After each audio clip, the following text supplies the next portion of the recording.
You're trying to say something small. Not a big confrontation, not a dramatic conversation, just something that's been sitting with you for a few days. So you think about how to say it. You soften your tone, you choose your words carefully, and almost immediately you feel the shift. Their body changes and their face tightens. Or maybe they respond in a way that lets you know that this is not landing how you meant it to. And now you're in that moment of, wait, that's not what I said. If you've experienced that, stay with me.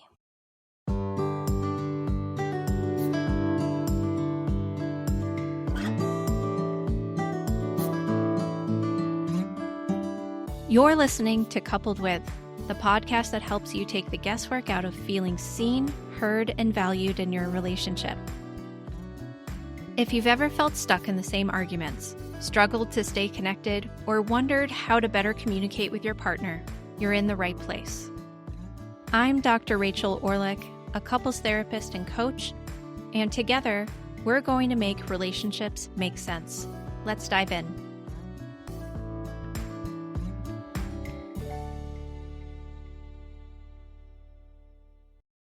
What usually happens next is you try to fix it. You clarify, you explain, you walk it back a little, and maybe soften it even more. And somehow it keeps getting worse.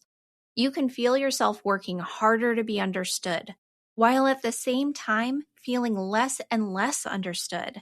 And there's a very specific kind of frustration in that. Because from your side, you're not attacking, you're trying to connect. You're trying to name something real without blowing things up. And it still turns into something tense, something that leaves both of you just slightly off. There's a moment in these interactions where it starts to feel like either you've completely lost your ability to communicate or your partner is hearing something that simply isn't there. And most of us land on one of those explanations. Either I'm saying this wrong or they're just too sensitive, they're hearing something wrong. And what if neither of those is actually the full story? What if something else is happening in that split second where your words leave your mouth and land on the other side? Because that moment isn't neutral. You're being heard through a filter, and that filter has a history. Maybe this starts with something ordinary. You ask if they can help more with bedtime. You say you've been feeling a little stretched, or you bring up the way that they went quiet after dinner and how it left you wondering if something was off. You're not flipping a table. You're not doing some dramatic monologue. You're trying to say one true thing in a reasonably adult way. And still, almost before you finish, something changes. They get defensive, or they go flat and distant.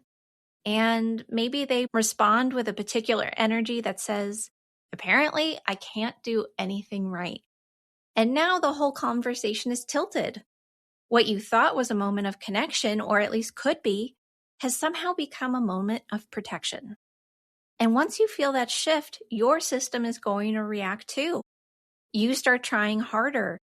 You're trying to explain what you meant or to clarify your tone. And once you feel that shift, your system is going to react too. You start trying harder and explaining what you meant, clarifying your tone. You add context you didn't think you were going to need before. And you start reaching for precision like it's going to save you, as if the perfect sentence is hiding somewhere, but just out of reach. And underneath all of that is usually some version of, no, you're missing me. That's not what this is. But the more urgently you try to make yourself clear, the more energy tightens. Not because you're being cruel, because you're frustrated, because you can feel the conversation slipping away from the thing you are actually trying to talk about. Meanwhile, on the other side, your partner may not be hearing a measured concern. They may be hearing disappointment, disapproval, the suggestion that they have failed again in some familiar way.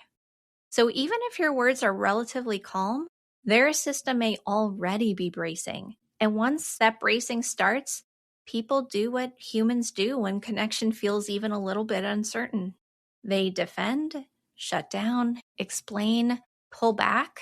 even if they're sitting right there in front of you. So now both of you are having two different conversations at the same time.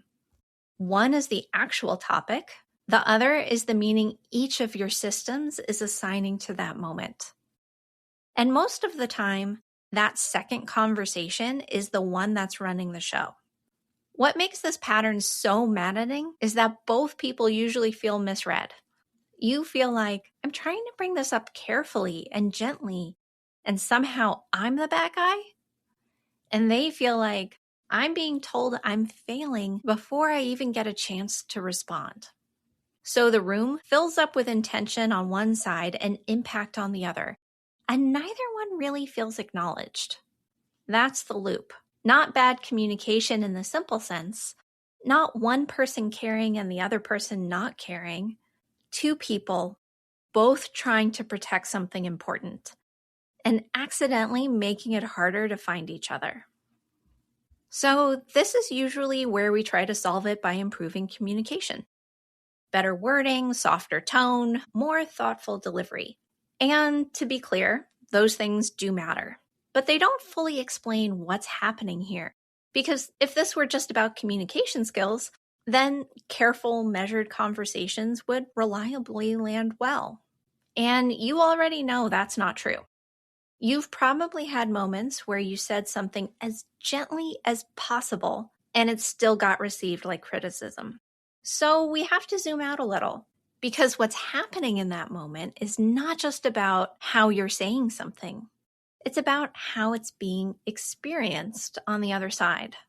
All of us are moving through our relationships with filters. Not the kind you can consciously turn on and off, but emotional filters that were built over time through past relationships, early attachment experiences, moments where connection felt uncertain, and times where getting something wrong had a cost. And those experiences shape what your system listens for. So instead of hearing words in isolation, your system is constantly asking, what does this mean about me? What does this mean about us?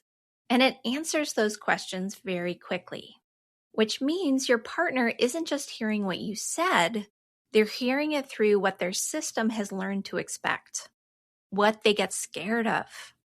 And when those filters are shaped around the fear of losing connection, even measured feedback can feel really loaded. Not because it's objectively harsh, but because it touches something sensitive. It can sound like, I'm not enough, or I'm about to get this wrong again, or something about me is becoming a problem. And once that meaning lands, the body moves into protection. Not because your partner's trying to make things difficult for you, but because on some level, their body has learned that moments like this can really threaten closeness. This isn't about one person doing communication right and the other one doing it wrong. It's about two people whose systems are making meaning based on very old information. And that meaning shapes how everything happens next. For the partner hearing criticism, this reaction makes no sense from the outside and perfect sense from the inside. Because what might be landing is not simply, my partner has a concern. What may be landing is, I'm disappointing them. I'm failing again. And once that happens, the body usually tenses up way sooner than the mind starts to understand what's going on. So they're going to brace, they're going to scan for whatever they missed, whatever they did wrong, and try to get out of it. So even a measured comment can hit like a small attachment alarm. Not a 5-alarm fire necessarily, but enough for your system to go, I know this feeling and I don't like where this is going. And for the partner trying to communicate, this is often a very different kind of strain happening at the exact same time. You are already doing a decent amount of internal work before the conversation even starts. You're editing your words, you're trying not to sound sharp, you're trying to manage your face, and hoping the feedback won't bring everything to a screeching halt. So when the other person still hears criticism, it can feel infuriating and defeating. Not because you need to be right, but because you're working so hard to not rupture things, and somehow it gets ruptured anyway. That's often the moment when your system is going to shift from careful to alert and tight. You're going to explain more. Maybe your tone starts to get a little firmer. Your energy is going to get more pointed. What you're trying to do is repair the misunderstanding so that your partner doesn't feel hurt and pulled away anymore. It can hurt when your concerns become more about their experience than the thing you brought up in the first place. So it's really important to remember that content alone is never the whole story. Nervous systems are reading so much more than just the sentence on the page. They're looking at pace, pauses, eye contact, facial expressions, where the emphasis is, and whether your body seems open or braced. Whatever's happening in those moments can either feel connecting or cornering to that other person. So this is two people sitting in the exact same conversation, but can walk away with two completely different experiences of what just happened. Before we keep going, I want to pause for a second, because if you've ever found yourself lying awake replaying an argument or doing more and more emotional labor in a relationship and quietly starting to feel resentful or panicking when your partner pulls away, there's nothing wrong with you. Most relationship advice tells you to just communicate better or calm down. But when your nervous system thinks connection is at risk, logic usually doesn't work very well. So I made a free 10-minute training called Why Love Feels Like Too Much, where I explain why these reactions happen and show you a simple nervous system reset that can help you stop the cycle before it escalates. You can watch it at the link in the show notes. All right, coming back to the point where most people decide the solution is to just communicate better. Say it more gently and clearly and carefully. And again, I am not against better communication. I love a well-timed, well-paced sentence as much as the next emotionally literate adult in the room. But that's not the whole issue here. Because sometimes the problem is not that the message was clumsy. The problem is that the moment already feels unsafe before the sentence is even over. And when a system is trying to figure out whether connection is at risk, it is not calmly reviewing the evidence. It is doing threat math and fast. That matters because growth does require discomfort. You are not going to build intimacy without hard conversations, awkward moments, or the occasional wobble where neither of you looks especially evolved. But discomfort and threat are not the same thing, and systems are not always great at telling the difference in real time. One can stretch you and grow, the other can shut you down. So when someone gets defensive, withdrawn, reactive, or suddenly goes offline, that does not automatically mean they don't care. It may mean their system has crossed from this is uncomfortable to all the alarm bells are going off and it feels dangerous. And to be fair, sometimes the person bringing the concern has crossed over that line too. Sometimes what feels like careful honesty on the inside is already coming out with more edge than they might realize. That does not make them the villain, it makes them human, of which there is currently no cure. This is why simplistic takes don't hold here. Not one of you is too sensitive and not the other one just needs to communicate better. The reality that both people may be trying to protect the relationship at the same time and doing it in really different ways that actually collide is much more likely. One is trying to bring something forward without causing disconnection. In fact, they're hoping to strengthen the connection. And the other is trying to defend against the possibility that disconnection is already happening. It's the same bond, the same fear, and different strategies to ultimately protect the relationship. So if that's what's happening, the question becomes, what do you actually do in that moment? Because the instinct is usually to explain more and to be clearer. And that makes sense, but there's a different move here that tends to shift things a lot more than another round of explaining ever will. Instead of trying to land your point more precisely, you pause and get curious about how it's actually landing with your partner. And just do it in a simple, grounded check-in way that interrupts the moment of this misunderstanding. That might sound like, hey, I think this may be landing differently than I meant it to. Can you tell me what you're hearing right now? And be honestly curious about what they're hearing.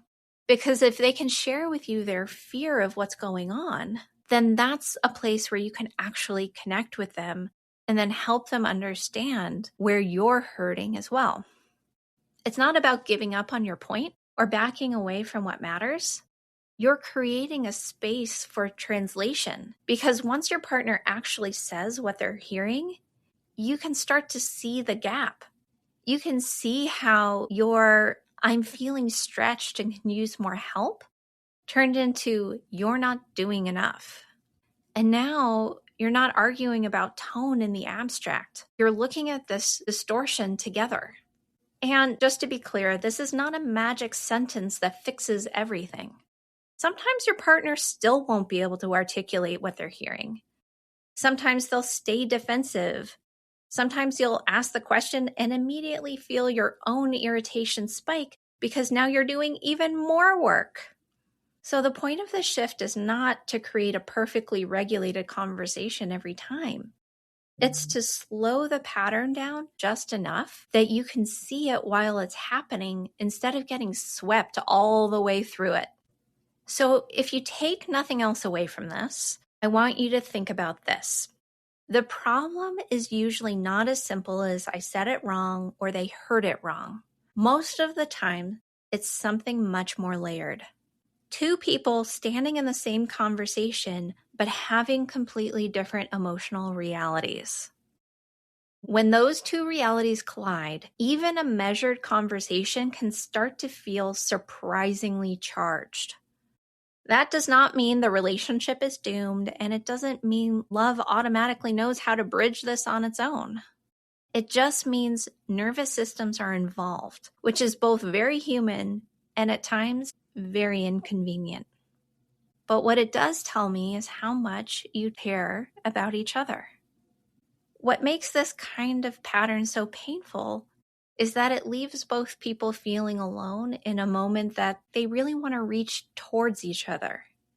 You're trying to be understood, and your partner is trying not to feel like a disappointment. And so this pause where you go through this and you check in with each other and you notice what's happening, where you get protective and soften and then they get angry and then you fail and you circle back and sometimes you miss each other again.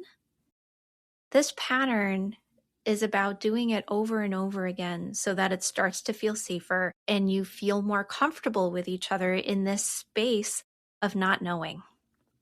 This is why insight matters, but it's usually not enough by itself. The pattern doesn't automatically change when you understand what's going on. Your body has to go through it enough times to feel calm and stable and secure in that space of not knowing. You're building tolerance for this wobble rather than having one perfect conversation where suddenly everything clicks. So maybe the work here is not to become a perfect communicator, but it's to get a little less shocked by what comes up, a little bit more curious about the fear underneath, and a little more honest about how vulnerable feedback can feel when attachment really matters. Because sometimes what sounds like criticism isn't criticism, and sometimes what sounds like defensiveness is not indifference. It's just two nervous systems trying to protect the same bond. And sometimes you just don't know how to help the other person to feel safe in it. I know that's not a clean ending, but it's a real place to start. Because this is the real work of messy, real love. If you want the guided version of this work, my private audio series is linked in the show notes. You can start anytime. That's it for today's episode of Coupled With. Thank you so much for spending this time with me. If this episode resonated with you, I'd love for you to hit subscribe so you never miss what's next.